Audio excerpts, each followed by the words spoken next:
About to play the audio, the intro.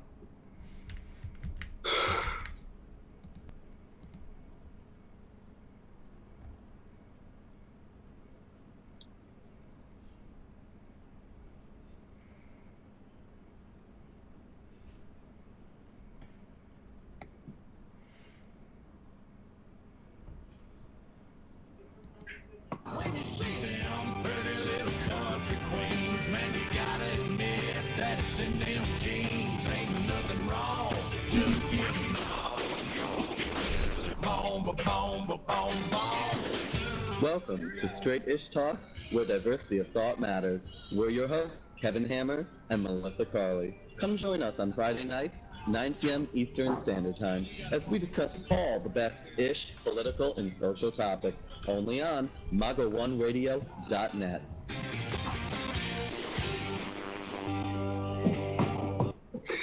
All right, and we are live. Hello out there, ladies and gentlemen. Oh, now I hope we have a number of you out there, and I hope you're excited because Melissa, we have a good show for everyone tonight, don't we? Oh yes, one of my favorite kind of people,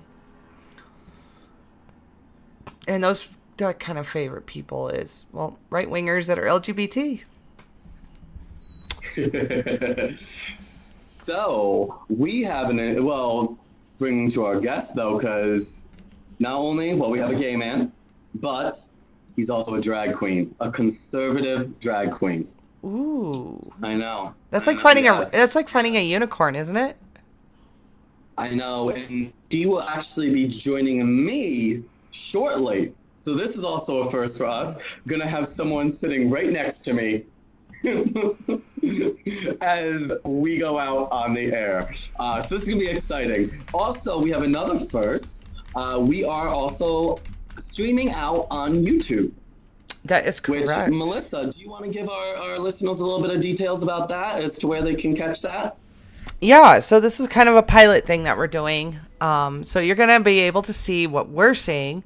You just got to search the MAGA Network on YouTube, and it should be the top hit. So you can find us and actually see what we see instead of just hearing us. So if you got access to a computer or your smartphone, why don't you come on in there, and I will be monitoring the chat during the show, and if you have any questions, we can address them in the show. So it'll be a lot of fun. And also, speaking of questions, as usual, for any of our listeners, if you have any questions for us or Daniella, who is our guest, please feel free to send us a tweet. The Twitter handle is @straightish_talk. That's straightish with an 8. So @STR8ish_talk. And yeah, no, we absolutely would love your input here. This guest, we're expecting it's going to be an amazing show, and we'd love to hear from you. So please, any comments, any questions, send us a tweet. Also, though, while we're waiting for our guest, which we'll be going live with her, we're looking at around 9:30. What do you think about what's been going on out there currently, Melissa? I mean, let's see, we've had the Kavanaugh, hearings going on, which have been very, to say the least. I've actually caught a couple hours of the hearings myself. I work a job where I process payroll, so I have some time since it's a very boring task. So in my ear, I had the hearings going, and oh, was it dramatic? Did you get a chance to catch any of it, Melissa? I mean, I haven't been able to keep up with it because, work, right? But what part of it I have been keeping, it's turned into quite a circus, hasn't it? Yeah, it has definitely turned into quite a circus. From protesters to, basically demands. Let's stop this hearing. Let's halt. Let's stop this pony. So yeah, no, it's definitely been dramatic, and I know one thing. It's gonna be an interesting number of discussions to be had, over the next 2 weeks regarding this. But yeah, no, and it was interesting because I started, listening to it from the beginning there, and obviously there were the requests, to call for a vote to stop the hearing, at least until the information emails could be read and all that, which I was expecting. And I figured there, I was a little bit stunned, but then again, I will admit I didn't follow the last one really that closely. But I don't recall there being protesters like that screaming. Like, this was very interesting. And were they acting like lunatics, hysterical lunatics like normal? Oh goodness! Well, it was weird. It was very odd when they chose to start screaming, right? What I found interesting though was that they wouldn't just obviously I expected when I realized there were protesters there that they're gonna scream when probably during Kavanaugh when he's answering certain questions or when certain conservative Republican senators are speaking with him. But it was interesting how many times they actually interrupted Democrats too. It was very interesting how much they impacted those questions as well. And I was like, well, you think, especially as someone who's been an activist and I've gone to events with speakers that I didn't necessarily agree with and everything like that. First of all, I never interrupted anyone. At least not at those events. I know I interrupt you quite often on here, but that's different. But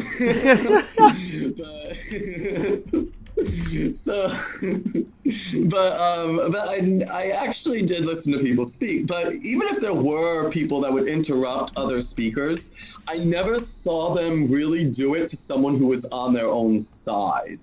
So that's what was interesting, is that these protesters weren't just cutting into, Kavanaugh's time speaking, or the Republicans, the Democrats would be asking their questions, and really, they weren't all bad questions. Some of them were legitimate. I can understand why they were asked, but it didn't stop the protesters from shouting during those as well. So. Yeah, no, it was definitely interesting. Well, I mean, particularly if it's a Democrat that doesn't toe the far left line, they're gonna get shouted down. And what I mean by the Democrat that doesn't toe the far left line is these more corporate Democrats.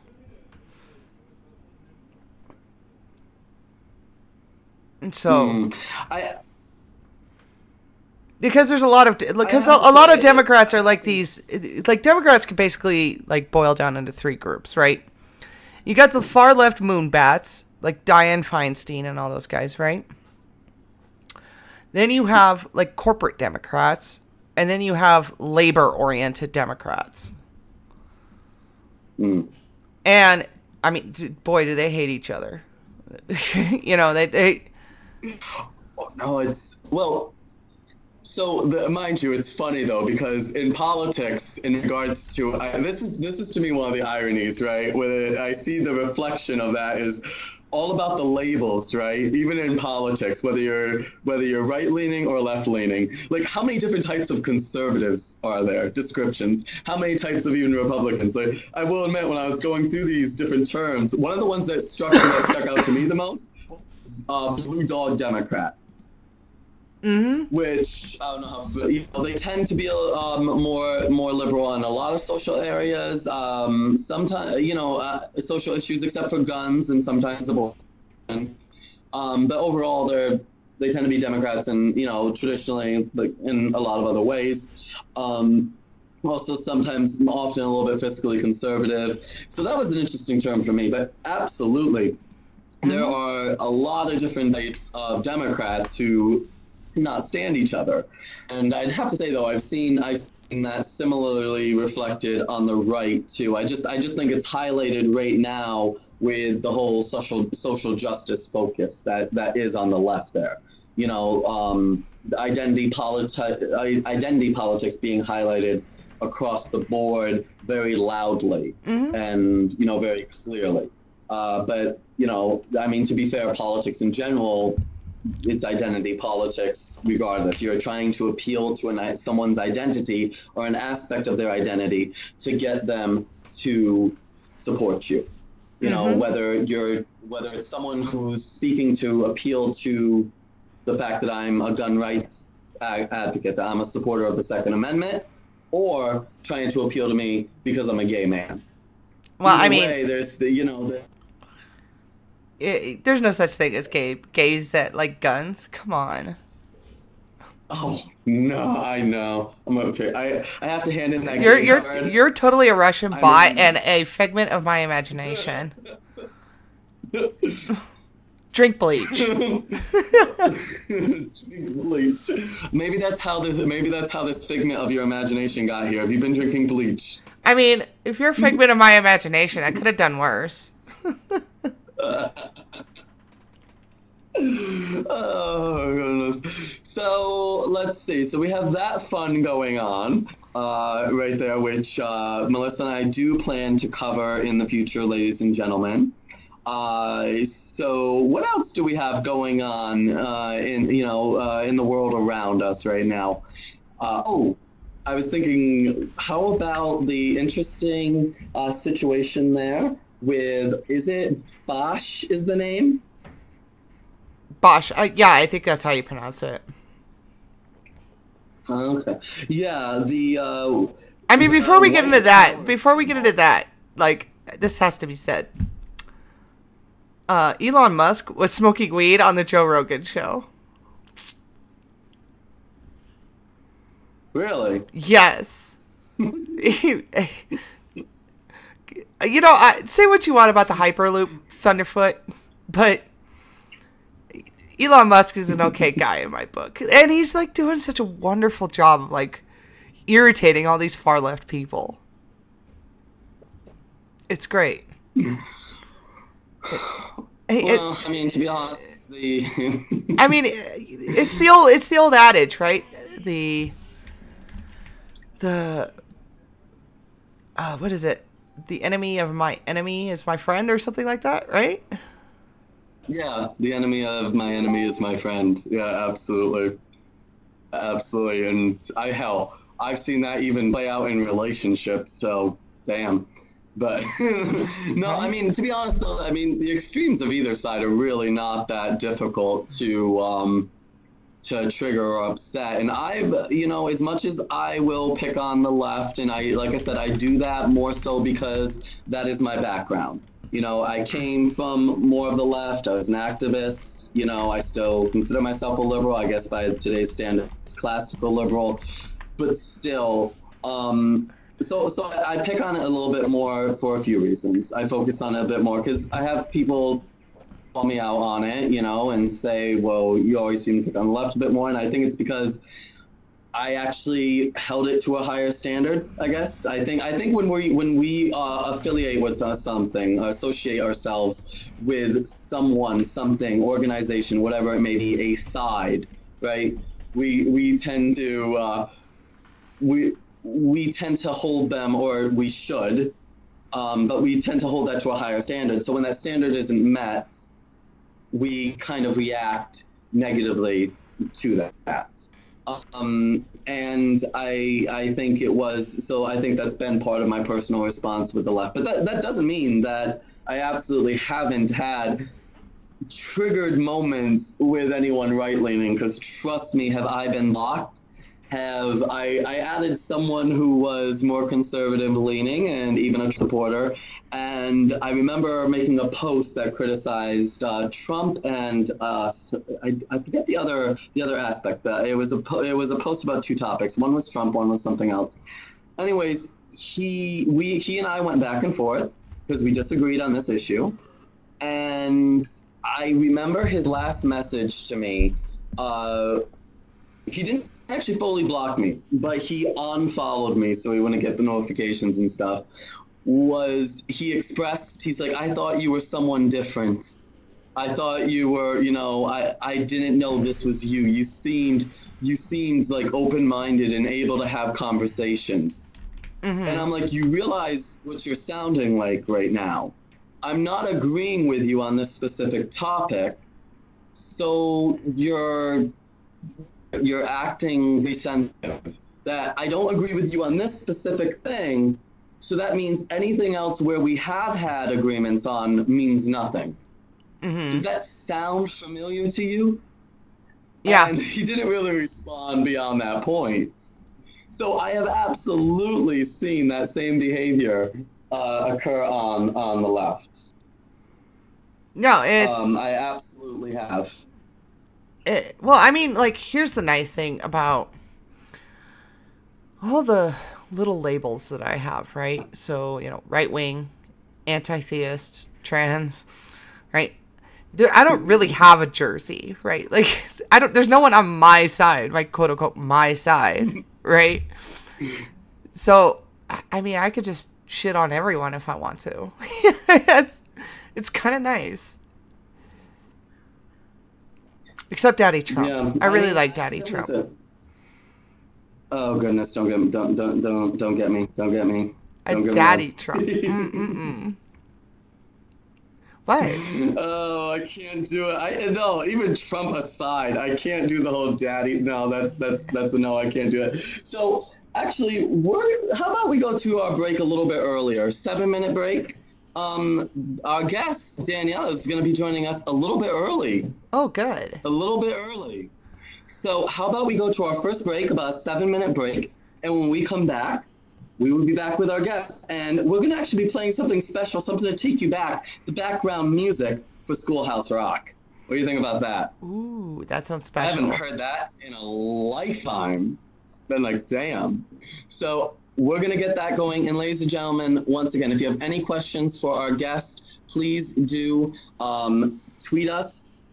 Message Melissa on the YouTube. Once again, that Twitter, the handle is at Straight-ish Talk. That's straight-ish with an 8, STR 8-ish Talk.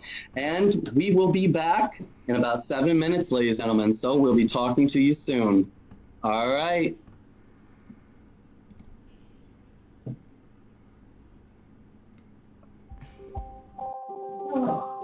Don't worry.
All right, and we are back, ladies and gentlemen, and we are joined by a very special guest. Special guest, how about you introduce yourself? Hello, my name is Daniella Diamonte. I am a local of Siuna, and I perform regularly down at Rocks in Albany. Which, thank you for being here. And you are a unicorn within a community of unicorns, right? I mean, we could say that. I tend to call myself that. Because you're a drag queen, but a conservative. Yeah, no, it's kind of a rare mix. No one's really expecting it. Usually I introduce myself and they're like, oh my gosh, you're so cool. And then they're like, wait, did you just say you're conservative? Maybe. And then I just kind of turn to the side and take a drink. So, what has that been for like for you, by the way? What kind of experiences have you had with that? It's been a mix. For the most part, nothing negative. It's just more so everyone's just shocked when they hear about it, and they're just kind of like, how does that work? How does that work? So it's kind of like, how does that machine work? How exactly does that machine work on your part? Pretty much. I mean, I imagine Yeah, I just imagine like, you probably get a lot of the same reaction I do, like, because like I'm trans, right? And so when I tell people, they're like, oh, don't you just hate Trump? I'm like, no, I actually voted for the guy. You know? And they like, I'm not even exaggerating. I've had people like go, you know, like, what? oh no. They go, how? Like, why? Yeah. What? I'm just like, I actually have some economic common sense compared to you guys, and also I realize that Hillary lies like fucking crazy. Oh, sorry, language. No, actually begs more of the questions, because it's interesting, because I've had interactions with conservatives across that spectrum. Mm-hmm. So and knowing a number of left-leaning individuals, one of the questions that they do ask is, when they have met someone who's a conservative in the community, they go, is it just that you're a fiscal conservative? Because they can absorb that a little bit more, and I've actually been told that, like, oh, I can accept someone who's a conservative more for fiscal reasons. Mm. But if it goes off into social issues, that's when there tends to be a bit more of a conflict there. Yeah. So where are you in that spectrum? So usually if I want to keep it basic and not too much interaction, I'll just say I'm an economic conservative. Okay. But like, if people actually hang out with me and get to know me and I don't care as much, I'm like, I'm just conservative all the way around. And it's mainly like I just have very traditional beliefs, and so it gets complicated, especially being so deep in the community, and everyone's just like they look at you and they're just like they don't understand, and you're like, yeah, see, I'm right wing in the same sense that I want to throw communists out of helicopters. Like, I feel you. I want to throw them out of helicopters. Be like, oops. How'd that happen? Oops. Yeah, exactly. It's like, oh, I did not mean to. Well, at least you're red now. That's your favorite color, right? Right? Be like, oh, be like, there's free healthcare down there. Go. Right. It's called death. So, I guess one other question I have for you then is, what issue is then the issue that's that border where you get the most, where you can talk about conservative issues up to a point, but there's an issue that once you hit it, it's a negative more negative than what would you say? There's a couple. I mean, one thing is, like, I'm Catholic, like I was raised Catholic, and relatively I try and stick to my traditional beliefs of that, and so most people kind of like have trouble understanding that. So, especially because that leads to one of my number one passions is like I'm very much pro-life and not pro-choice, and so people don't really like hearing that, especially because I have a lot of feminist friends. Third wave feminism. It's great. I support that totally. But so I've had a few people like that. How you can't tell what a woman does with her body and all that stuff, and it just gets intense. I can definitely say I've heard that, especially if you're a gay man, is they're like, well, you don't have anything to do with women because you're not attracted to them. You know, you're not going to be getting one pregnant even, at least with a straight man, they're the father of the child. So they're like, that doubles how much you don't have to say about it, you know, right? I mean, but then I just throw in their face, I'm a drag queen. I know exactly what it's like to dress like you and walk around like you. I'm lucky and I don't get a period. What can I say? Well, I mean, that's my selling tagline, right? Like, people are like, why would I date a trans woman over a cis woman? And I said, well, it's pretty easy. I have a penis, I don't have periods, and I love anal.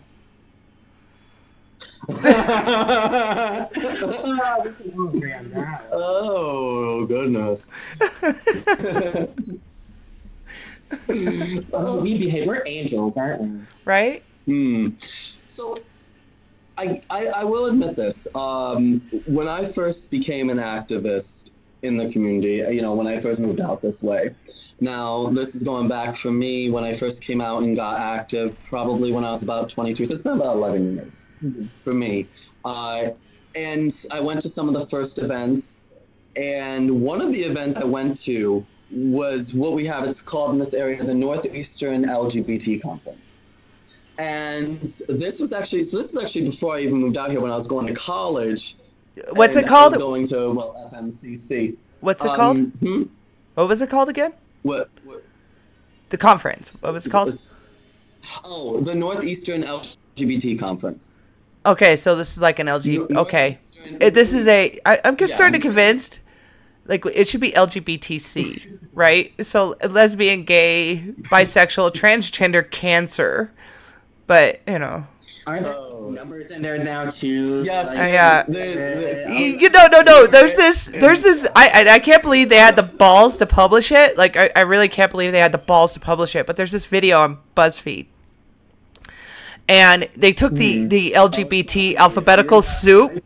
They took the LGBT alphabetical soup and asked, like, you know, transsexuals and gays and lesbians and bisexuals to be like, okay, what's all this mean? And like half of them didn't even know what half of it meant, right? They're like, because they got like a TT in there, right? So they're like, well, one's transgender. I don't know what the other T is. And I'm like, this is the reality of it. Like, this whole LGBT JKLMNOP ++2A thing is no, all it is it's purely academic. Like, average normal bisexuals and gay people and lesbians and, you know, the standard LGBT, just your average LGBT person doesn't talk like that. It's purely academic.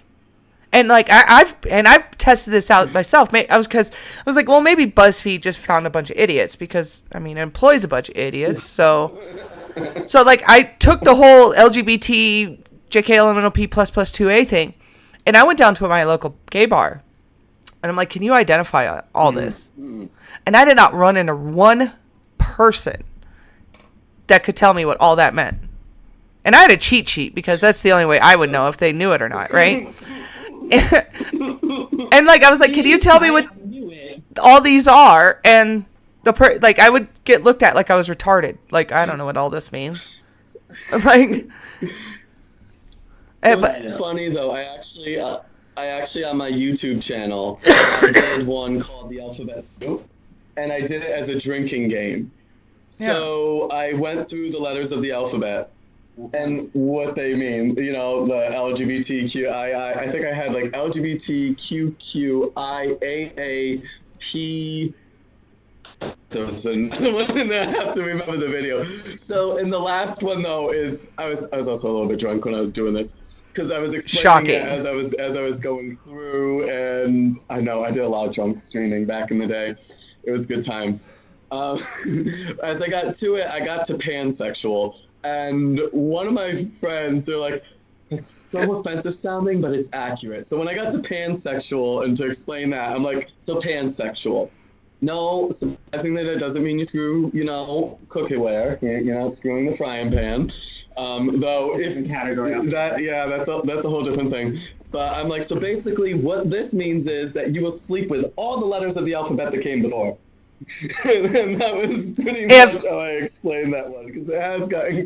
If someone comes up to me, if someone comes up to me and with a straight face tells me that they're a pansexual, I immediately don't want anything to do with them. I mean, immediately. I don't even want them around me. I'm like, you're not well. Like, see, when I first came out in high school, I was literally all over the spectrum. I was like, oh, I'm gay, I'm bisexual, I'm pansexual, oh, I'm straight again. Because, it just looks like that, right? So it's like, I don't know, it's just like, it's one of those things where I can kind of understand it, but I don't know, for me, sexuality tends to go very fluid in my mind, because there's just so much that happens, and well, I mean, this is why I like the psychological terms for orientation, because in psychology they don't use gay or straight or whatever, right? They use androphiles, gynophiles, and ambiphiles. Ambiphiles are bisexuals. And a technical, a tech term. So a straight guy that's into trans women is still a gynophile because he's attracted to females and femininity. An androphile is somebody that's attracted to men and or masculinity. So this is why I like the psychological terms better than I do the common lexicon, so to speak. So when people ask me what my orientation is, I say I'm an androphile. And it's a completely accurate way to say what I'm trying to say. And I avoid doing it that way, I get to avoid the entire conversation of am I straight or am I gay, because trans, right? So I get to avoid that entire stupid conversation when I tell people I'm an androphile. And they're smart enough to understand what I'm saying. Them what that is. Yeah, because when they hear the word file, they probably connect it with something else in their head. Yeah, well, I mean, that's just because people are idiots. Too ignorant. I'm just talking about the truly ignorant, absolutely. But I will admit, for me, the idea of a gay conservative or a gay Republican, now mind you, this is just first coming out, was very odd, because obviously right away what I was taught is, pretty much by the group that I was first introduced with, was that conservative gays, Republican gays, log-having Republicans especially, they're traitors to varying degrees. They're literally Hitler. They're literally Hitler. I mean, literally Hitler.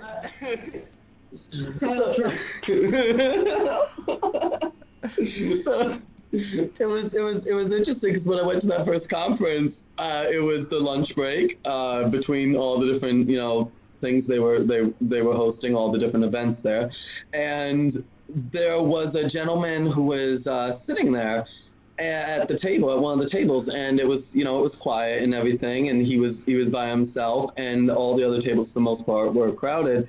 So I went over there and we got to talking a little bit, and I was even new to really being political, and he started talking to me and talking about being a conservative, a Republican. We got some YouTube comments. We got some YouTube comments. You want me to get into those real quick? Ooh. The first one, please. Yes, that'd be much more interesting. The person's name is Caligula Heretic Hypothesis. Sounds like a swell guy. The word community is way overused. Community used to be your immediate surrounding, and to an extent to your city block. Community nowadays is just used to represent different groups you could pander to. So basically, community is just a way for you to pander to different groups. Dick White says, pansexual is a very strange way of saying you're not very picky. See, that makes me think of a skit with Margaret Cho. I'm a fan of Margaret Cho as a comedian. Well, especially well, her earlier work, especially, I haven't seen anything new from hers, but in one of it, she's talking about her own sexuality, and she goes, "I was so confused. Am I bi? Wait, no, it was, am I gay? Am I straight? Am I bi?" And then she goes, "And then I realized I'm just slutty." It just was like one of the very amusing. I mean, one of my favorite skits with that. If I weren't in a relationship, I'd be a massive fucking whore. I mean, massive. So it's the fact that I have a boyfriend that kind of tempers all that. You know, it's like, get in there and just chill. So we talked a little bit about what makes you, you know, conflict a little bit more, or at least causes some interesting reactions from the community, from the LGBT community. But what issues, what topics, if you can even just describe one, is the opposite with that? Because mind you, you're walking these two different worlds. So with conservatives, with your conservative friends and family and stuff, what issues have the same reaction? So. Okay, last one. Oh, there we go. Actually, when it comes to like my family and stuff like that, like we don't disagree much when it comes to political or like anything like social or anything like that. We agree on everything. So it's not like, I mean, back when I was in high school, like the closest, like I was always conservative and I was always pretty much, I'm an argumentative person. If you give me one side, I will give you the other. And so back when I was like younger, I would kind of conflict with my dad a little bit, especially more on the gay issues and all that. But I don't know, throughout time, they've kind of cooled down about it. So it's like I don't have any ammunition. What's the word? Wow. Ammunition. Second Amendment, baby. No. Okay. I do support it. I just not with vocabulary, apparently. So you're definitely not an oh god, now you're making me fuck it up. Amosexual. Amosexual? I think Marilyn Manson made a song that appeals to, right? Like, what is it? She tells me I'm a pretty bullet, an imitation Christ. Oh, love song. The love song. I'm not familiar so much with that. The love song. Okay. On Hollywood. So, but that's what the album is called, like Hollywood. I'm not even making that up. Oh, we got us stuck on music. No, go ahead. I'll shut up. Outside of then, what about discussions with political, you know, like conservative associates or colleagues or anything like that? Is there anything? I mean, there's never anything conflicting. It's just like, it's always like we just get more deeper into what we already believe for the most part. And like there'll be like some slight contrast and all that. So like when it comes to the like anyone that I meet that's more conservative leaning, they are very much more open-minded about having a conversation if we were to disagree on anything. And like, as I said, there's very small, if anything, I disagree on them. But since I hang out with more liberal people than I do conservative people, I really do get more exposed to like having to have those conversations and all that. Like, I'm grateful because I have a lot of good friends who are actually just, they're like me, they're very analytical. They just want to talk and like, we'll get into a discussion and all of that. And it'll just like go on forever most times. But like, I don't know, it's just like we take each other's perspectives and just like really work on a good discussion and growing. And like, that's what I appreciate. And those are the type of I like trying to align myself with. Anyone that's too far left and like won't listen to me and all that, it's like I'm friends with some of them, but there's that barrier. There will be that barrier, and I accept that. Like I won't agree with what they believe. They won't agree with what I believe. So I try and sidestep some of the conversations so often to anything else that's not politically based. But like it just gets kind of complicated because like. Oh, I do know a lot of people who are just so extremely left, and then you see them posting on Facebook, like with everything. I mean, just like okay. I mean, part of it is like politics has become something that's just impossible to avoid. Like you got Nike getting into politics now, and and I'm sorry, Nike, you could just go ahead and shut the fuck up. You're in no position to tell anybody about their morality. Seriously. Right. I mean, you're the people who run sweatshops in China. Like, you could kiss all of my deplorable ass. All of it.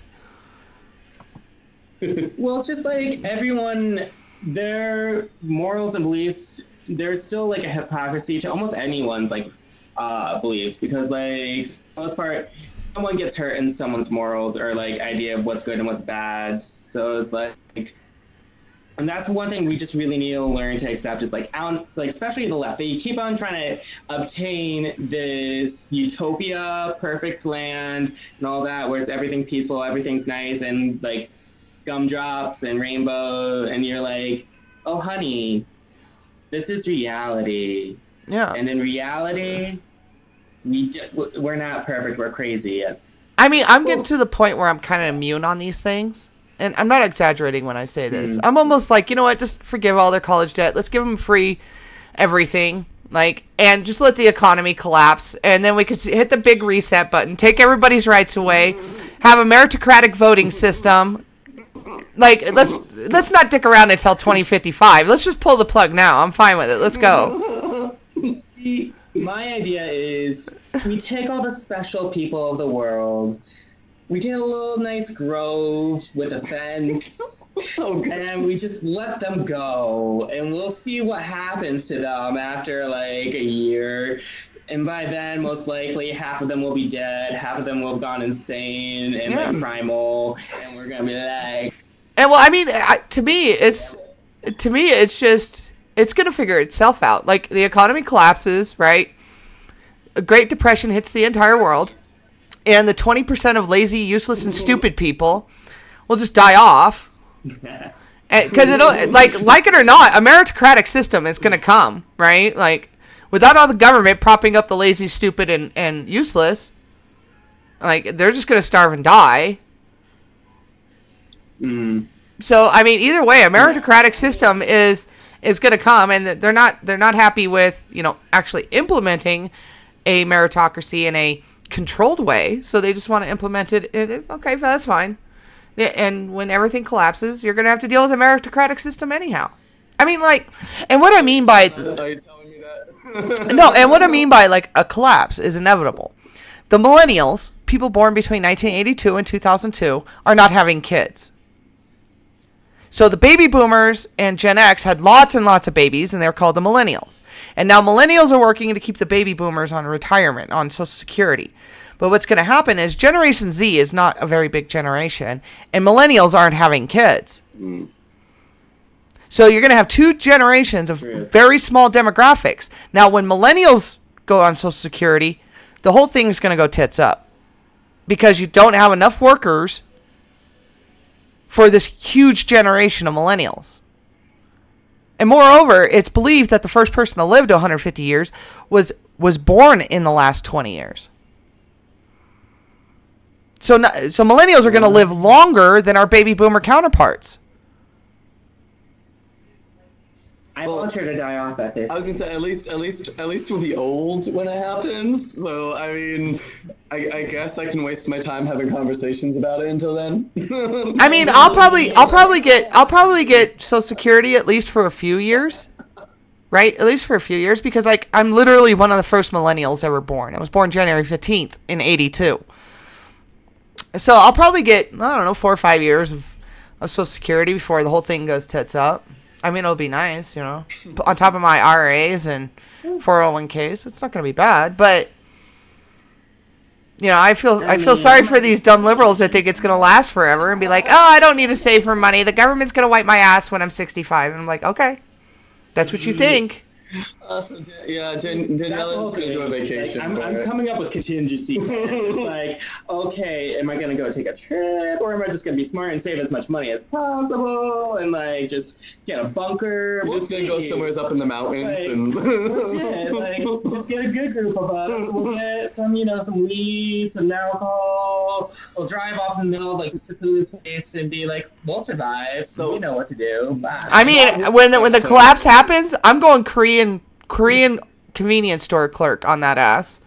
I'm going to be on top of my roof with a semi-automatic rifle or an automatic rifle, and anybody who looks at me funny is going to get a new hole to spit communist propaganda out of. Like, I just don't care. Well, Melissa, in the defense of others, though, with the funny looks, I mean, you do dress interesting sometimes, so you can't like get completely happy, trigger happy with that. Yeah. Oh, and this is not just the fault of Democrats. This is a Republican thing too. Like Republicans refuse to touch Social Security, and it's a massive program that is doomed to fail based purely on demographics. It's based purely on demographics. I mean, what are you going to do when you have the millennial generation, the largest generation to ever walk on the face of the United States, retire? Because you can't tax Gen X or you can't tax Gen Z and whatever's going to come after Gen Z to pay for millennials, because the millennials, by and large, aren't going to have kids. So what are you going to do? That's just fascinating. I mean, what are you going to do? Well, I mean, speaking of the older crowd, so and everything, I mean, to bring that back, though, because that actually made me think of another question for you, Daniella, is, I mean, drag has been around for so long. It's been a part of the community, for a very long time. We're going back to even before Stonewall. Drag was often used. It was, it was a way of entertainment in secret and stuff like that. Some of the older, I'm sure you've met a number of older drag queens in time stuff. Have any of them had what are their views on it? Have they been swept along with the left as well, or do they still have those? Do they have some older views, but they may keep it quiet around the younger drag queens? I mean, don't give me. I'm not asking for any names or anything. Just like well, it's like, for the most part, when I'm at the bar, I do my best, aside from with my close friends, not to talk politics in general. Yeah, and so it's just something you kind of like go over, because like there's just.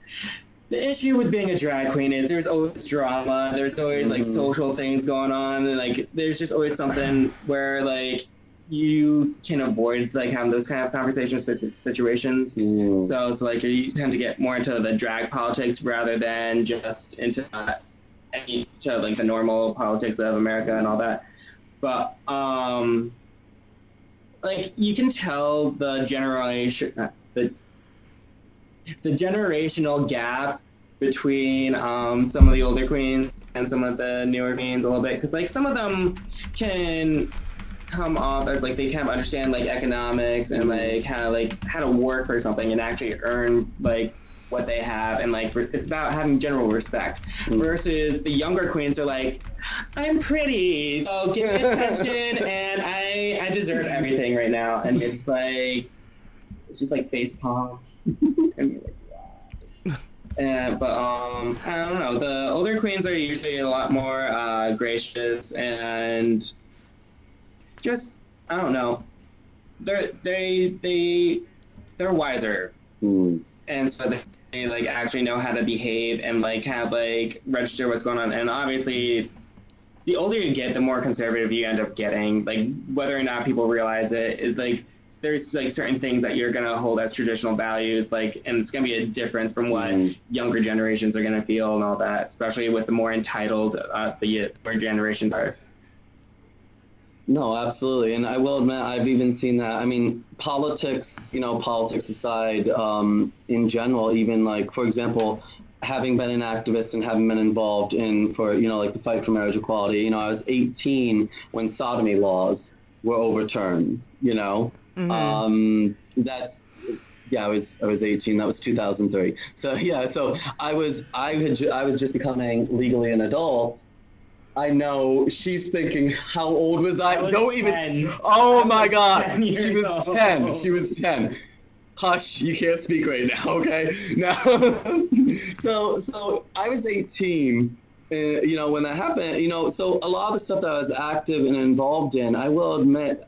There is a bittersweetness, because it does feel like when I look at the younger generation, I'd feel at times I'd be like, is there any appreciation for what came before?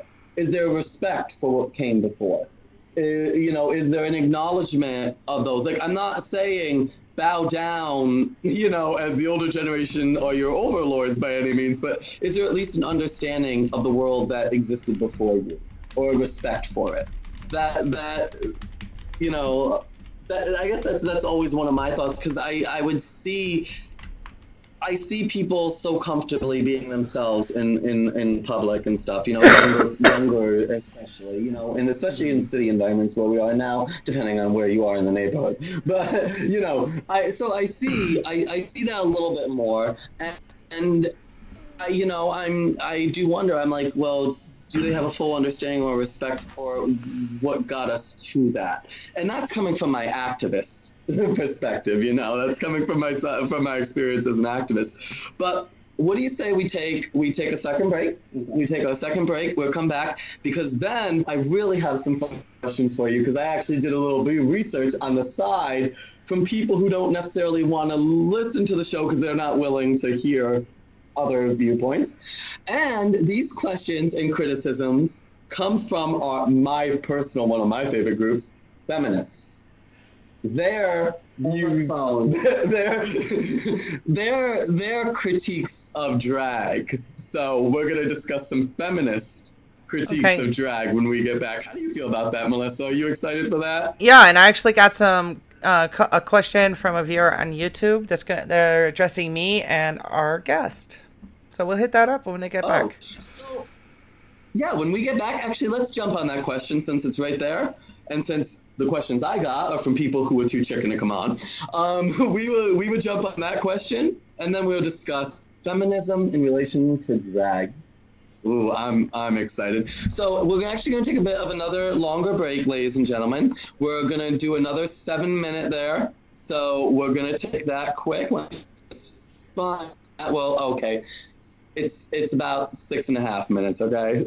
But we will be back shortly, ladies and gentlemen. Please do stick with us. Once again, those of us watching us on YouTube, please feel free to post those questions. Also, if you are going to be communicating with us on Twitter, that handle is @StraightishTalk. That's straightish with an A, STR8ish talk. And we will be back shortly, ladies and gentlemen.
All right, and we are back live. Oh, goodness, how is it going out there, ladies and gentlemen, the listeners that we do have? I hope everything is going well. We've been having a good time here. We have many questions for Daniella here.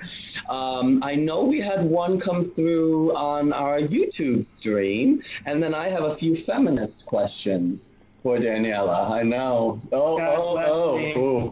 So, Melissa, how about you throw us that YouTube question, and we'll start with that one.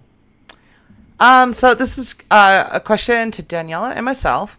What do you think about the future of the indoctrinated millennials and Generation Z with the rise of multiculturalism and the decline of Western culture and values, i.e., the culture of enlightenment? Then they made his name is this is a question from Ruski Baloney. So, and he asked, will we return to a point of anarchy and feudalism when society breaks apart? So can you recap the first part of that? Yeah. Sure. So what do you think about the future of the indoctrinated millennials and Generation Z with the rise of multiculturalism and the decline of Western culture and values, i.e. the culture of enlightenment? Will we return to a point of anarchy and feudalism when society breaks apart? I mean, honestly, like, that's very true. Like, it's just like, I don't know, when it comes to multiculturalism and Western culture, it's like, Western culture is technically multiculturalism at this point. Oh, that was the whole point of, like, America in itself. It's just, like, melting pot. I mean, I think it's... And, like, I don't know. With regard to multiculturalism, American culture is global culture. And this, I've traveled... I was in the Navy for a number of years. And I've been everywhere in Europe. I've been everywhere in Asia that, you know, that a aircraft carrier can get into. And you see American culture everywhere. And what do I mean by that? Like, you see Nikes, you see NFL football players, you see NBA basketball players. Like, you see one of the most popular cigarettes in Japan are these cigarettes called Marlboro. What do they call them? Marlboro Blue Gems. And like, you know, the Camel Crushes where they have the little clicky thing on the inside? Yeah. That originated in Japan. That's a Japanese thing, right? Yeah. I saw that. I first saw that in Japanese airport in 2000. I think it was 2004 when I saw it there, right? The Japanese International or Japan International Airport, Tokyo International. I forget what it's called. So, like, American culture is largely global culture, and you see it everywhere. I mean, you see it in Turkey, you see it in Portugal, you see it in Spain, you see it in the United Kingdom. It's everywhere. I mean, like, also, like, it's just, like, you see also in Japanese culture, too, and Korean culture themselves, like, they're huge, like, American culture fans, mainly. Like, they can't get enough of it most times, because, like, back when I was in college, we had a lot of foreign exchange students from Korea, and literally, they're just like, oh, I love this place. I'm like, what do you like the most about it? They're like, oh, the food. The food is by far the best. Well, like, I mean, this is kind of a rant that I have. And Asians, like, according to the IQ tests, right? Asians are the most intelligent people on the face of the earth. And it would take someone super intelligent to make a eating utensil that is worse than your fingers. Like, it is terrible. I could go on a rant about foreign food, like tacos. I hate tacos. Why? You have to eat it sideways. Half the shit falls onto the plate anyway, so you need a fork to eat it. Right? What's a burrito? It's a retarded sandwich. That's what a burrito is. You know, so like sushi. My sisters recently took me out to get sushi up in Saratoga, and literally, like, they're like, "Why don't you just use the chopsticks?" I'm like, "Just get me a fork, please. Just get me a fork. I'm not gonna be able." But they're like, "No, try the chopsticks," and they handed it over to me. I'm just like, sniff. Yeah. No, stab. That usually just becomes a weapon for me, and I end up stabbing as well. But I do want to bring back a little bit because part of that question, I know that was for you too, but part of the question that stuck out to me was the questioning of the youth, how they are going to respond with this. But I don't know. I see personally, now mind you, as you've pointed out in the past, Melissa, when we've discussed this, is that there is a lot of change from your teen years in school, in high school and everything, to, your when you're an adult. To college, then to your later 20s, your 30s, you go through a lot of changes. And as you even mentioned, a lot of people tend to, by comparison, they're more conservative compared to the next generation. But I don't know, like, I see a number of semi-conservative values in a lot of my nieces and nephews. I mean, I have 17 siblings, so I have a very large family. I have a number of nieces and nephews. I'm getting a look here like, what, 17? No. So I know we could sell it. My family could sell out one of your performances like that. It just would be like, I mean, if you want to buy something, I'm more than happy with that. Use some tip money. I mean, to answer the last part of the question is, will we return to a point of anarchy or feudalism when society breaks apart? No, we're going to revert to what we call a hard patriarchy. And what a hard patriarchy is where the top 20% of men basically impregnate all the women. All of them. They'll have harems. Like, that's what happened. Like, and this is not me talking crap, right? Whenever lots and lots of men have died in history, the men had harems, basically, is how it panned out. So, like, the Mongols, Genghis Khan, he went in, killed all the men, created a male shortage, and then took all the women as brides. And like 28% of Mongolia is directly related to Genghis Khan. So what you're going to end up with is you're going to revert back to a hard patriarchy. Because ding, ding, ding, ding, ding, ding. By the way, we're descendants of chimpanzees, and ding, ding, ding. They're a patriarchal society, and so are we. Yeah. Like, the whole thing for me, too, is like, what drives me crazy is, like, no one in the millennial age really pays attention about history and, like, what's happened in the past. And people don't, like, I can't tell you how many times back when I was in school, they would remind us pretty much history has a tendency to repeat itself. And it's only because we don't pay attention and then we allow it to happen again.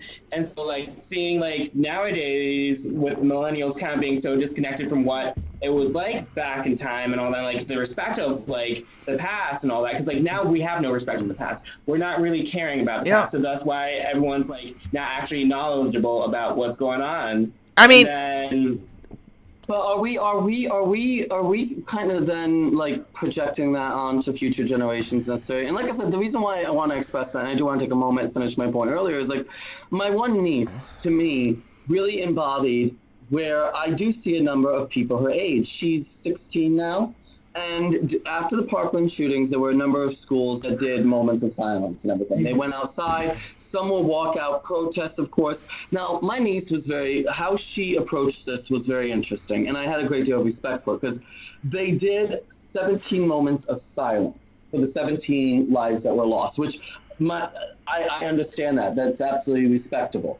So she went outside for that. For those 17, those 17 moments, the 17 seconds. And then some people talked a little bit. But what she made absolutely clear about her taking part in this was that for her, this was not about being anti-gun or gun legislation or anything like that. She made it very clear that this was about taking a moment to think about those who were lost, to honor those who were lost. She made that very clear, even in a Facebook post that she did. So proud of her. She goes, I'm actually very much pro Second Amendment. She goes, I value the Second Amendment. She's very critical of, gun laws. And she's only 16. And this is how she's saying. And then she highlighted the point that this was just about honoring those laws. So I don't know. I see a little bit more of that in the teenagers. Now, mind you, that can completely change. College can change everything as well. Yes, but honestly, I do think that the younger generation is becoming more conservative. Like, and that's what I'm trying to kind of get at is the whole thing. Like, I'm talking, when I say our generation, I'm talking about literally everyone that, like, I grew up with and like is a millennial right now. Because like even my age, we're kind of on that borderline where we actually understand history and like we remember some of the things since like we were like 1993, so like we still remember some of like times before too much technology and all that. But at the same time, we have gone through stuff like I mean, if you so much like liberal schooling and all that, which has kind of like brainwashed half of them, and like they just aren't they aren't individuals anymore. yeah, I mean, And so it's like, but then you see the younger generation reacting to that, and they're like, well, no, we're gonna actually take back some control and like actually use common sense. mhm. Well, I mean, here's the people that, you know, what's it going to look like when Western civilization collapses? And I'll tell you, you could get a hint of what's going to happen. Just watch Venezuela over the next 5 years. You got a government that's collapsed. It's basically in a state of anarchy. This is particularly true of Mexico. And what's going to rise out of this, I mean, Mexico by default is a state of anarchy because all the politicians that are alive are in the pockets of the cartel. So it's effectively a state of anarchy. So you want to know how this all pans out. Just watch those two countries. And what you're going to see come out of it is a hard patriarchy. It's going to, you know, I want a soft patriarchy, right? But what's going to come out of it? I feel like there's a dirty joke now. Sorry. What's going to come out of it is a hard patriarchy. And watch them. And that's what's going to happen. And it's just gonna be funny though, because like it's what the feminists are trying to fight right now. You're like, you're just making it happen quicker, just so you know. I mean, Russia after the Soviet Union fell, I mean, went into a hard patriarchy. They were jailing feminists. You know, I think they're still doing that. They're jailing feminists. Yeah, they're going after gays. Like it's a hard patriarchy, and that's still the aftermath of the collapse of the Soviet Union. So, I mean, also it's Japan even. You don't need to go like after like World War II. You don't even need to go back in like antiquity, right? You have modern day examples. Look at Russia after the fall of the Soviet Union. Look at Venezuela. Look at the state of Mexico. And what's going to come out of Mexico is Venezuela is going to slide to where Mexico is now, a state of anarchy. And what's going to come out of Mexico eventually is going to be a hard patriarchy, and things are going to get sorted out, and probably already started. I mean, I would imagine that these drug lords, right, these cartel lords, probably have harems. I could see that. Well, speaking of the patriarchy and feminism, I figured we'd bring us back to the drag questions there. Since I do want to discuss that. Yeah, I know you thought you might escape. Oh no, I bring us back around. Melissa knows I do this. I bring us back around because we are going to discuss this question. So, as I said, I spoke to a number of feminists. Yes, I did. And one. Did you wash your hands afterward?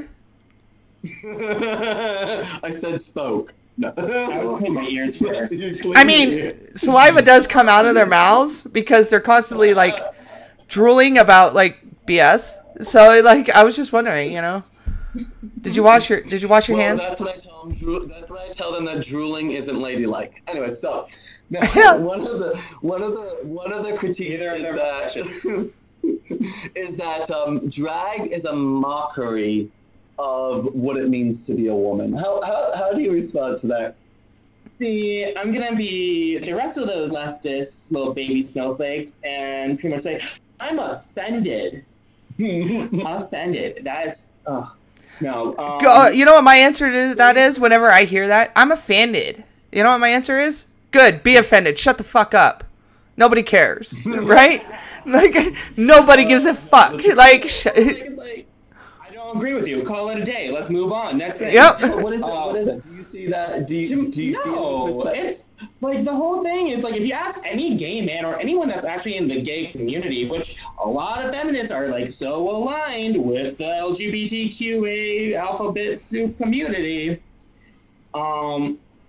It's to celebrate, like we can't celebrate women. Like we celebrate what we enjoy about femininity. What they're annoyed at is that we're celebrating the femininity And they're like, no, we don't want to be women anymore. We don't want to be feminine. And it's like, no, but that's what you are. You're women. And we're trying to show you what your strengths are and what it is that we admire so much about you and what we relate to, especially as gay men who are very feminine and flamboyant for the male species. So it's just like, I mean, it's that. I think that's what they get mostly offended by, is the fact that we're actually celebrating femininity and trying to be a woman. I think it. Oh, you can do whatever.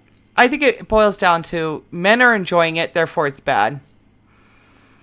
That's true. Well, I will say this, because I will say this, though. What's interesting for me, having, watched, because I'm a documentary nut, and I've seen some even documentaries on drag, is that, if anything, historically, the women who were, used by gay men to get their ideas for the drag, for the looks, were powerful women historically.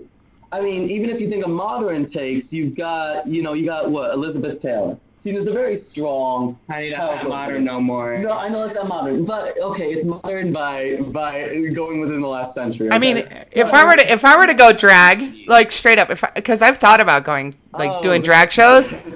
If I thought about doing drag shows, and if I was going to do a drag show, I'll tell you what I would do.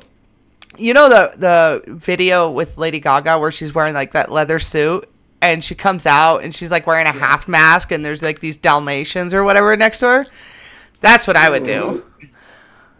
Because, like, that imagery from her is, like, so female Marilyn Manson. Like, I love it. I do. Oh, yeah, no. You would love my friend Krills. She's actually very much, like, the female Marilyn Manson and loves doing stuff like that and going, like, dark. And she really loves doing gender bent type stuff, too. And, like, she's just very gothic and, like, dark. And I love her.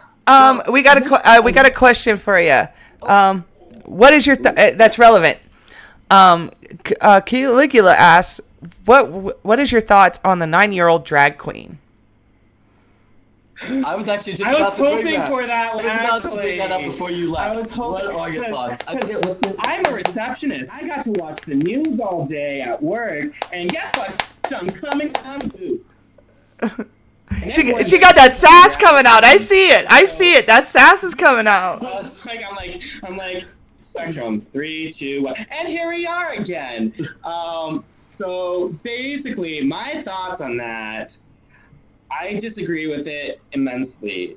I don't think being a drag queen is a place for a child. That's not letting a child be a child. That is putting your beliefs on your child.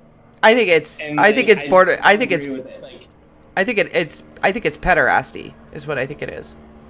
Yeah, like literally, it's that, and it's like it's abuse. It's abuse to me, because like again, you should not let your kid do that. I mean, it's one thing if they express some interest, I would say, in that. 'Cause, like, especially since at one point I hope to have kids, and when I do, they're obviously gonna be seeing me do drag and all that at one point or another. So they're probably gonna express some interest. But like my thing is, what I would do is like, I see that you're interested in it, and at one point maybe I'll help you get into it, but not till like your late teens would I think to do that. So like, but if you're interested in performing and like being artistic and expressing yourself, we'll get you art lessons. We'll get you, like, if you want to do performance, we'll go into theater or music or anything like that. And like, because like that's really the best way to even become a drag queen in the end, is like, most of us have like that performance experience from our like childhood and like being in high school and all that, where we get involved in drama club and stuff like that. Yeah. And like that's what, like, everyone wants to skip to having their kid being an adult now. Yeah. Like, I mean, and also the technology nowadays does not help, because like the kids just do on their own almost at some point. I mean, like, to me, there's a difference. Like if it was 9-year-old was just doing it in their house, right? Like playing dress up in the house or whatever, I'd be, I would have a far different opinion about it. And like, let's just say the parents recorded the video and somehow the video like got out and got viral, but it was just this kid in his house having a good time. I wouldn't have had an issue with it. My issue is that it's being glamorized. It's put on TV, and like, and all these gay men are like, oh, look at this. This is great. Da, da, da. I'm like, yeah, because you're a bunch of degenerate pederasts. Like, you're not fooling anybody. Did you know Lactatia? Did you hear about Lactatia? she's like not the one that's on the news. She's a different one that was on some news and media channels at one point too.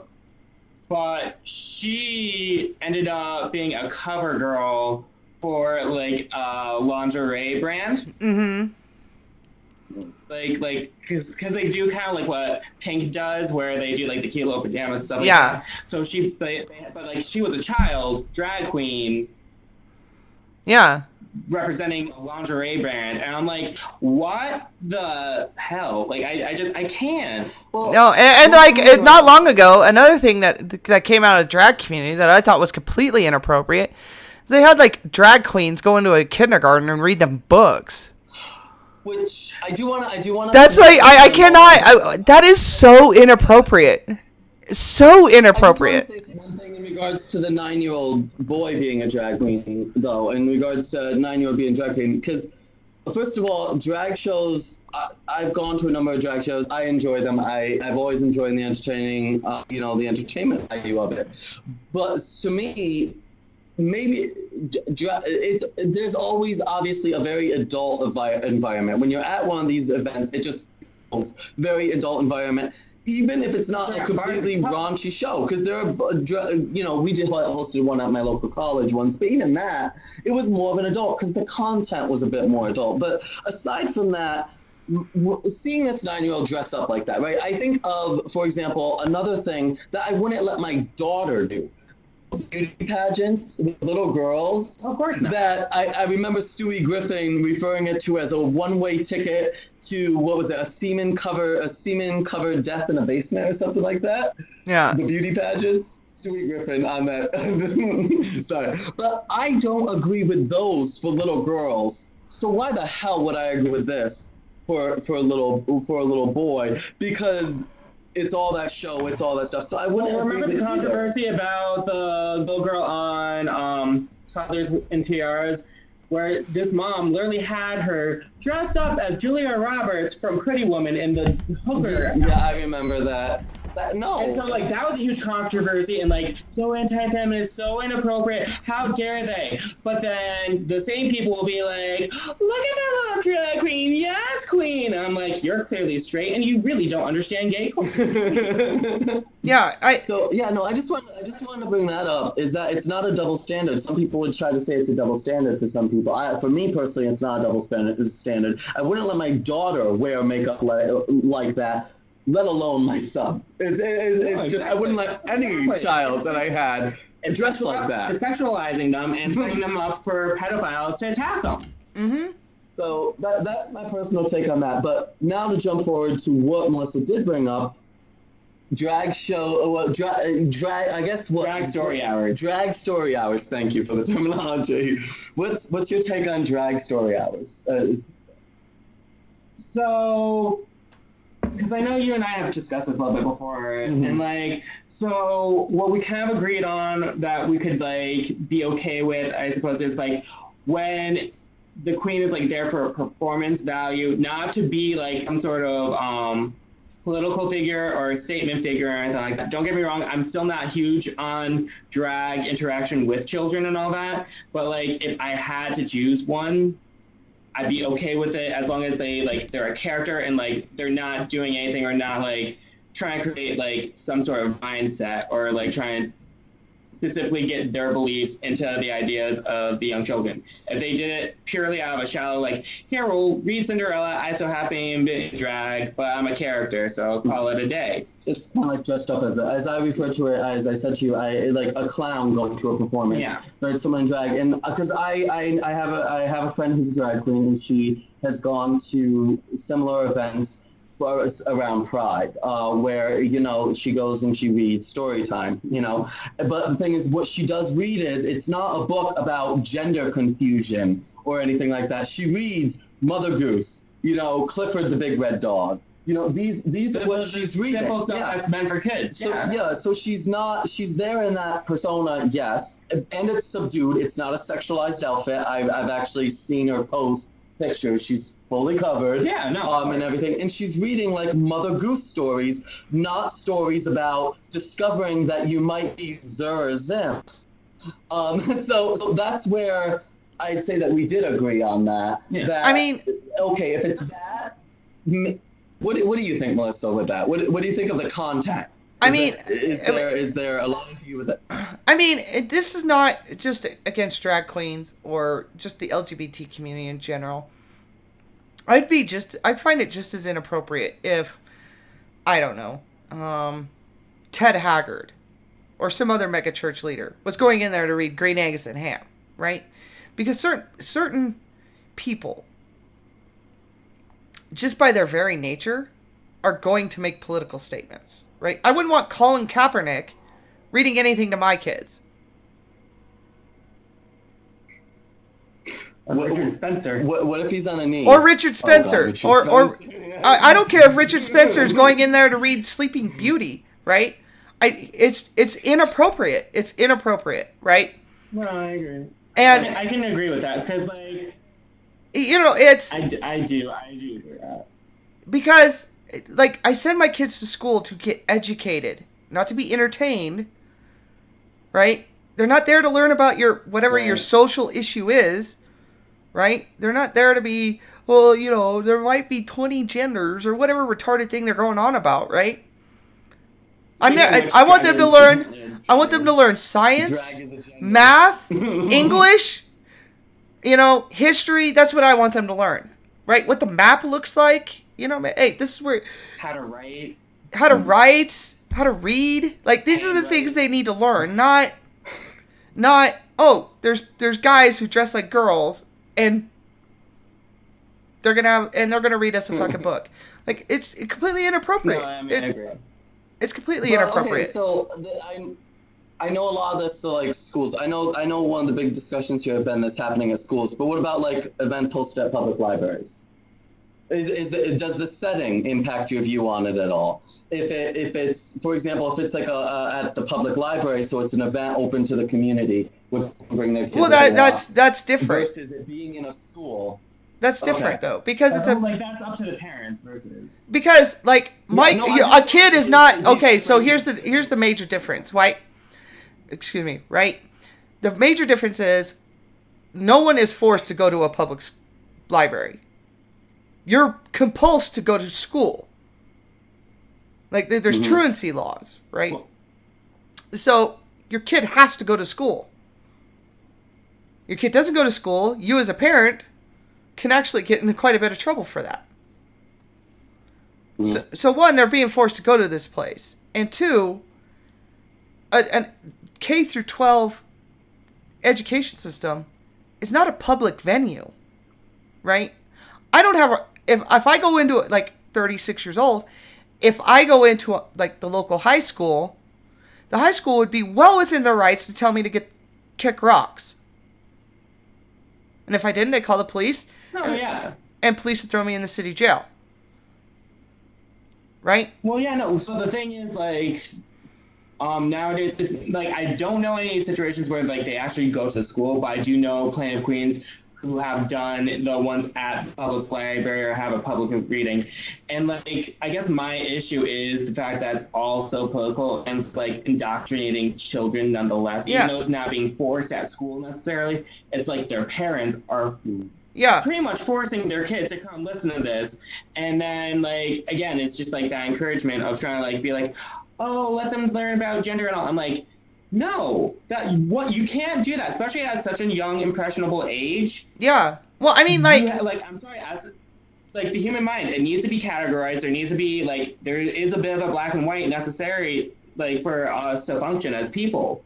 And when you're trying to, like, do that to little kids who barely have the concept of what is actually reality and what's fantasy and all that, and when you try and blur the lines of, like, all this, like, stuff that we as adults don't always even understand to the kids, that just screws them up even more, because they tried, when they did try and, like, teach kids in school what transgender was and all that, they, like, tried to explain to this to class at one point, and they were 5 years old.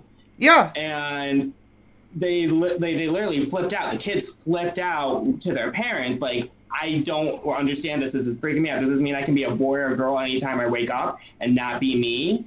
Yeah. I mean, it's... This is why I find that the the meme trans visibility to be an oxymoron. Like, every single trans woman I've ever met in real life, I'm not talking about the lunatics on the internet, every trans woman I've ever met, it's all about assimilating, right? It's about, and ultimately it's about, this is a hashtag transgender term, it's about stealthing, right? And what stealthing means is you don't tell the world anymore because you're fully assimilated. And the only way somebody's going to know is if you just open your big mouth, right?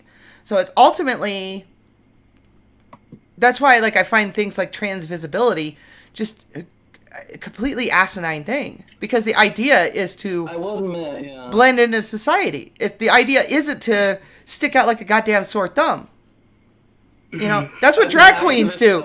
Drag queens want to stick out. They want the world to see them and who they are. And they want to be like, oh yeah, baby, right? But trans women, on the other hand, like, the idea should be to mold into society seamlessly, so nobody knows unless you tell them. I will admit that always did confuse me, even when I was younger as an activist, because that was one of my things, because they talk about, you know, trans visibility. I am familiar with that term from being an activist. And I was like, but isn't the point to transition from male to female or female to male so convincingly that no one knows who you are? That's always that no one knows. That was honestly something that did confuse me when I was young. I mean, that's also the same though when you apply to what the goal was for the LGBTQ community, was to just become normal and be able to, like, do what straight couples do, and like, no one questioned, no one cared. Like, that's really it. It's like, stop putting things into people's faces, and like, we were just able to be like, oh, yeah, I'm gay, got married, had kids. Bam. Yeah. That's it. And like, that's really it. It's like, just so everyone could be functional, live their lives the way they wanted to. But now it's all about, because like, I mean, also I blame social media on this, and like technology. It's the fact, like, everyone's now very attention seeking. They want everyone to like see what they're doing and care about what they're doing. And so like, I feel like that definitely has affected the community in general as well. Yeah, and well, I mean, it is interesting though, because what I was fighting for is just like for you know, it wasn't so much, it wasn't to be like, oh, I'm gay and highlight it. It was, for example, to just have a normal conversation with someone. Say I'm just talking with a coworker, he happens to be straight, and he's talking about his wife and him doing a concert over the weekend or something, right? And then I'm like, oh, my husband and I, we went out of town to this event as well. And it just flows like a natural conversation. That's the world that I was always fighting for. I wasn't about making everything, you know, a parade. And it was interesting because a lot of people, when I got married, they were like, oh, you should have done a rainbow wedding cake.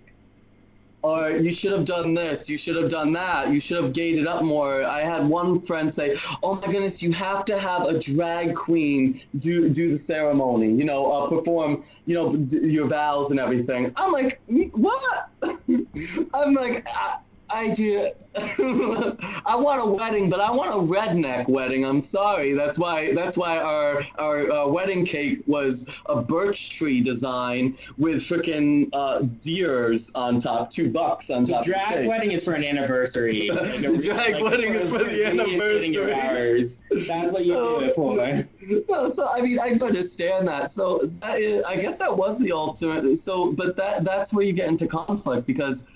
Is that though? Maybe that's part of the reason is we're getting closer to blending in, and some people just don't want that, because once you blend in, what's special about you? Oh, I think that's ultimately what this is all about. Like, I want to be special, because a lot of these people, I think just being normal or average is terrifying to them.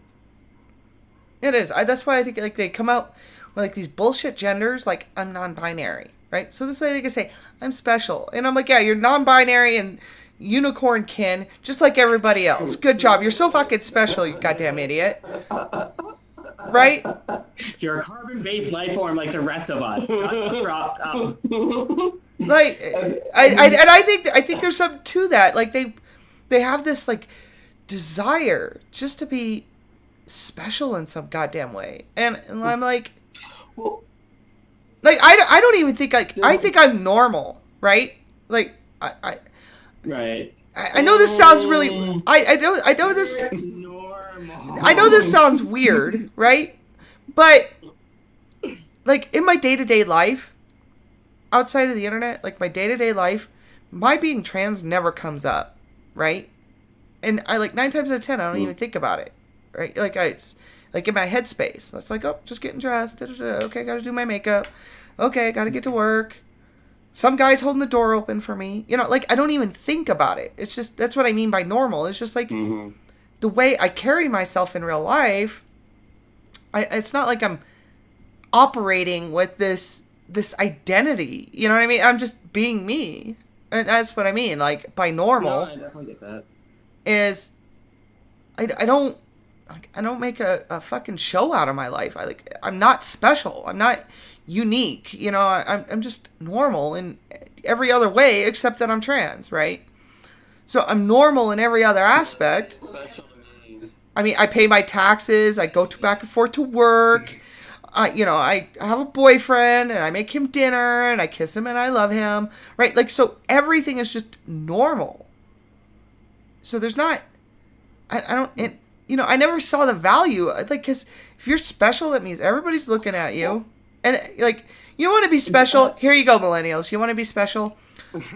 Glue a dildo to your forehead and walk around. Trust me, you'll get all the attention you fucking want. there is a costume. So, which one of you walked around with a dildo on your forehead? Hey. Anyway, back going to what I was gonna say before that became a thing. I was just gonna say, so like, if you want to become special, though, it's just like you gotta work for it, and that's what the millennial generation kind of sucks at realizing is you have to work. Yeah. Like you actually have to earn that respect, that like attention.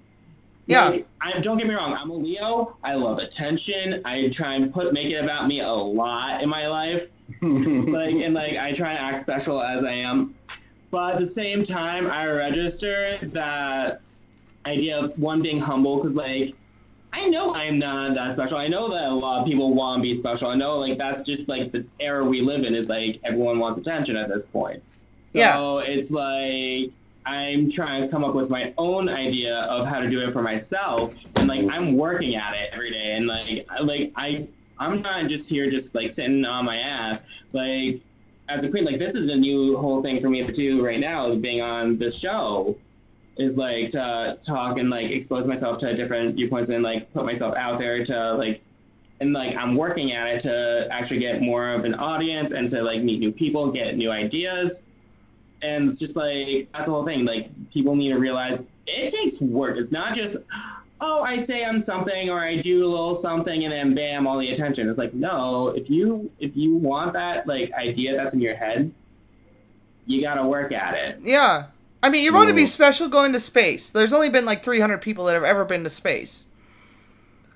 Right. That's special. I feel That's like Drag Queens in Space would be a very interesting movie. out of the trillions of people that have ever lived on the face of the earth, right? Trillions of people that have ever lived on the face of the earth. Something like 300 of them been to space. That's special. But guess what? To get to space, you got to be, you got to work really, really hard. Be a conservative drag queen on RuPaul's Drag Race. That one. My goal.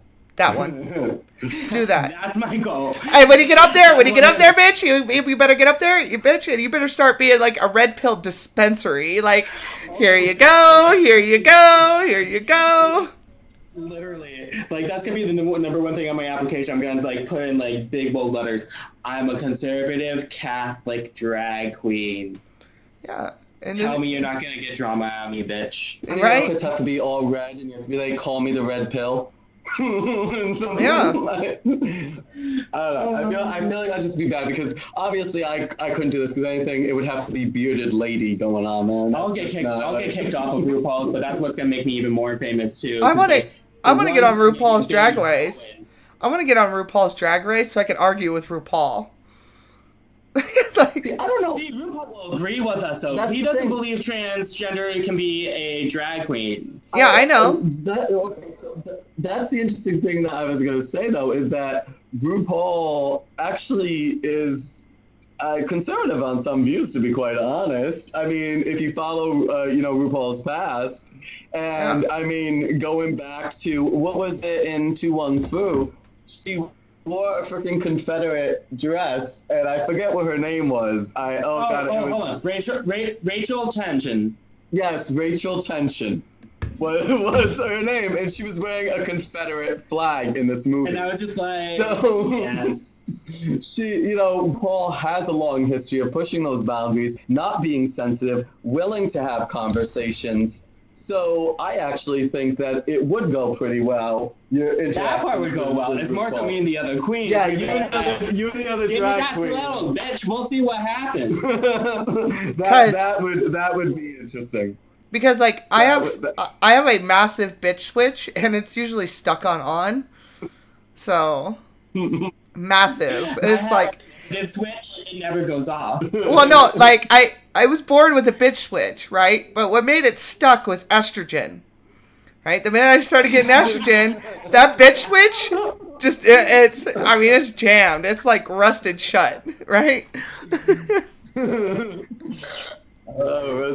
the only person I'm really nice to anymore is my boyfriend. The rest of the world, fuck you, fuck you, fuck you. Nice. On that note, I do know that Daniella has to get going. We're gonna I want Daniella to say hi to everyone, give everyone your stats, your info quick, fully introduce yourself. Then we're gonna go to break, and we'll be back after that. But Daniella, take it away. So hello, my name is Daniella Diamante. That is Daniella, Diamante, Diamonte. You can follow me on Facebook or look me up at Instagram, which is at Daniella Diamante. And yeah, just follow me on there. I do lots of live videos. I do performances all over the capital region. Hopefully at some point we'll be expanding, maybe go to Colorado. Wink, wink, nudge, nudge. Nice. And so, yeah, no, that's pretty much where you can find me. Just find me on Facebook and I'll message me and I'll talk to you. I like talking a lot. Yes. Oh my gosh, she loves talking. Danielle, I'm gonna have to get you on the hate stream one of these days. You're gonna love it. Ooh, you want to be on the hate stream? That sounds I'm excited. If it means I get to yell at people, yes, it's a drama thing. It's a drama thing. It's right up your alley. It's right up your alley. No, like me on Facebook, I'm that person that will be in like those post arguments and all that, and I will literally go research some of their points and double check and like triple check and be like, bam, biatch. That's I'm right. You keep it at that pimp hand strong, right? So, definitely with that in mind, again, thanks so much, Daniella, for being on. It was a pleasure to have you on. We're going to take, what would you say, Melissa, about a 5.5 minute break here. If I can get this audio playing for our listeners. So, ladies and gentlemen, we will be back in about 5.5 minutes.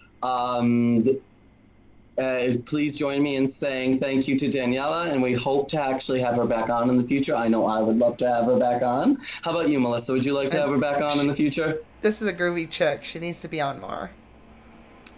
Absolutely.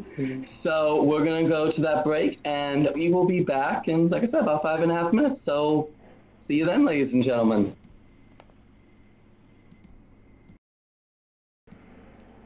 Yeah, no problem. It was a pleasure working with you tonight. And I will hit you up on Facebook about getting you on the hate stream. You're going to love it.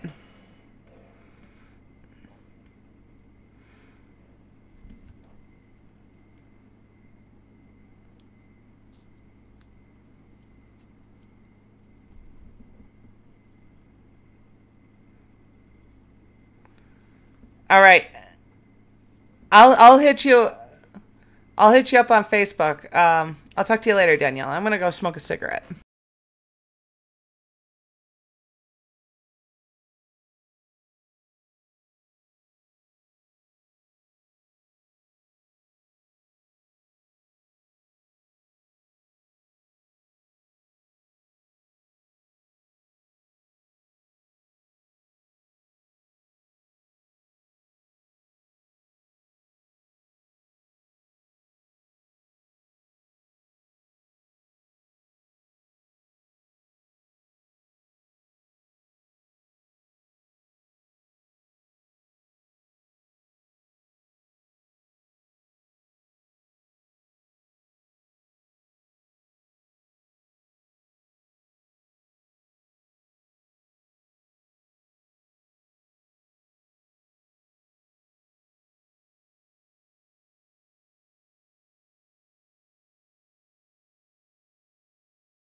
right. So,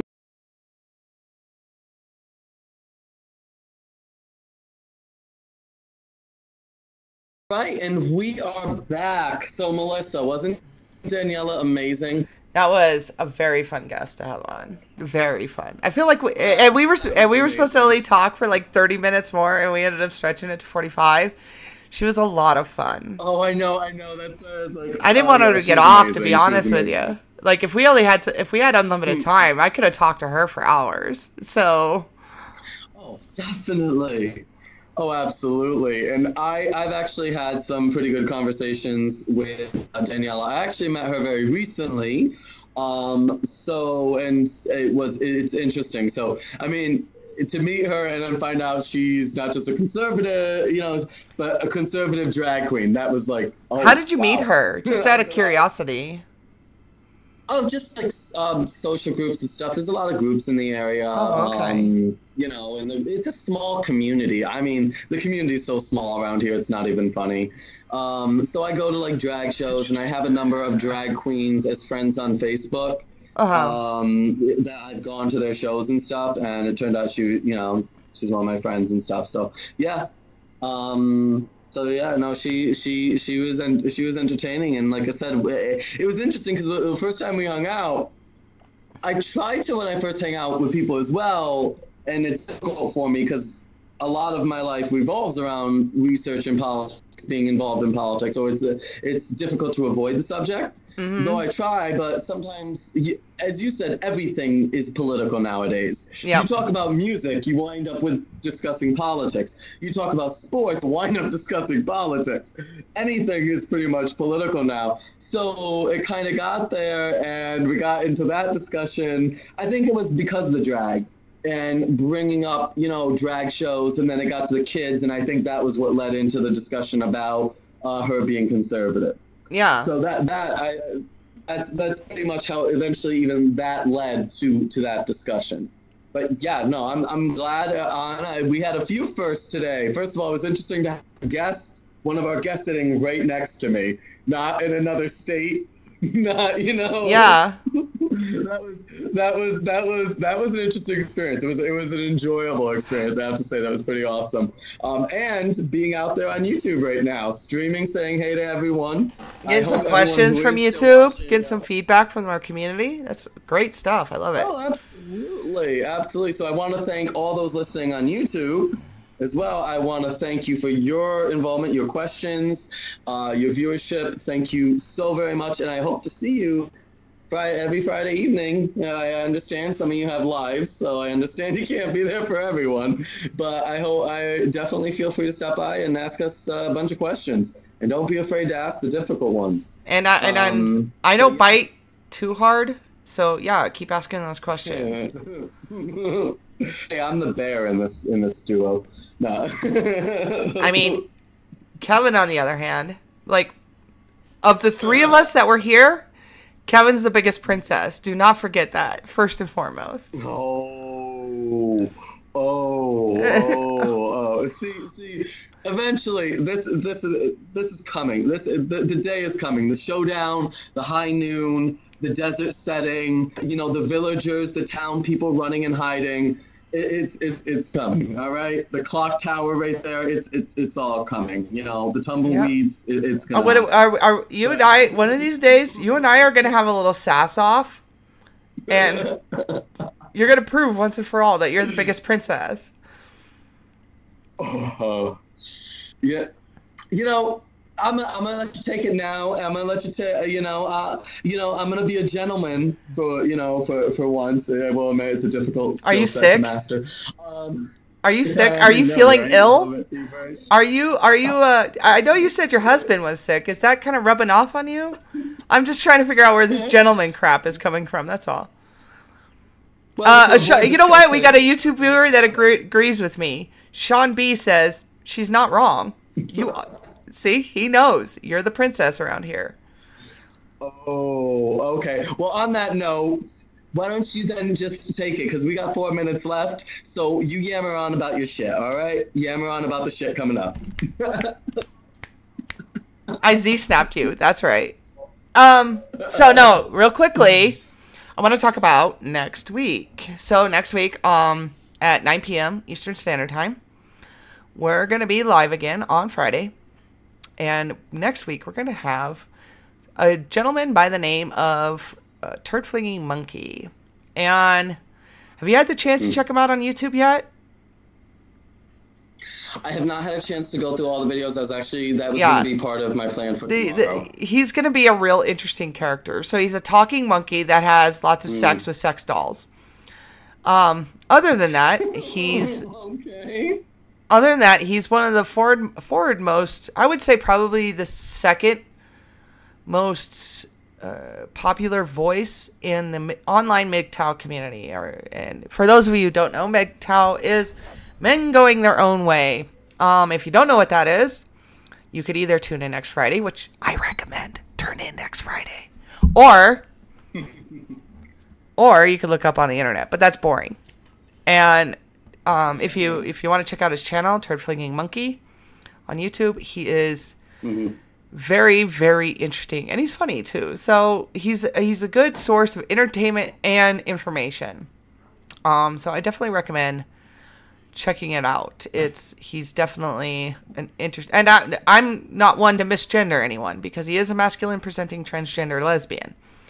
So I'm not one to that adds just so much more to it. So I'm not one to misgender anyone, but he is quite the interesting character. So I am looking forward to talking to him and asking him a ton of questions. So it's going to be a lot of fun. Nice. So to wrap things up, then I guess please do follow us next week with that. And in regards to social media on my end here, for us, please do follow us on Twitter. That handle is at @StraightIshTalk. That's straight with an 8, so at STR8IshTalk. And Melissa, why don't you take it away in regards to the YouTube? Where do our guests who are listening right now to us on the radio, where can they come and see us on YouTube? That is a great question. So if this is how I searched it up. You just search The MAGA Network on YouTube, and you'll see us. It's like the top hit. I will, and if you followed us from Facebook, I posted the link. So bang the bell on the video and hit that subscribe button, and you'll get notifications every time that we're online. Seems like a good plan. Absolutely. All right, and on that note, we're heading out. Have a good night, Melissa. I wish you an amazing anniversary with the man. And I will see you and our guests here next week. Same time, same station. All right, have a good one, everyone.